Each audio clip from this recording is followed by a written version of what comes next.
இப்படி வந்த பிறகு நீங்கள் கமலஹாசன் கூட, ரஜினி கூட, அன்னைக்கு இருக்கக்கூடிய முன்னணி நடிகர்கள் கூட எல்லாம் அந்த அம்மாவுக்கு 3ஆம் பிறை ஒரு படம் மிகப்பெரிய புகழை தேடி கொடுத்தது. தமிழ், தெலுங்கு, கன்னடம், மலையாளம் இப்படி நிறைய மொழிகளில் நடித்தாலும் கடைசியாக அவங்க பாலிவுட்டில் போய் ஆமாம், ஏன்னா தமிழ்நாட்டில் நடிகைகள் தான் பாலிவுட்டில் ரேகா, ஹேமா மாலினி எல்லாம் தமிழ்நாட்டினுடைய பிரபலங்கள் தான்.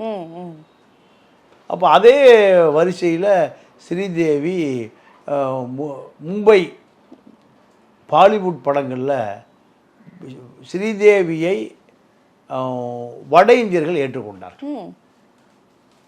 அதன் பிறகு ஸ்ரீதேவியுடைய புகழ் உச்சத்துக்கு போயிடுச்சு.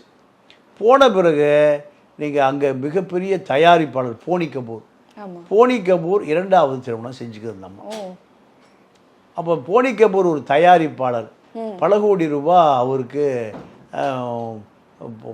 பல தயாரிப்பு நிறுவனங்கள் நடத்திய போனி கபூருக்கு பல கோடி ரூபாய் இழப்பு ஏற்படுது.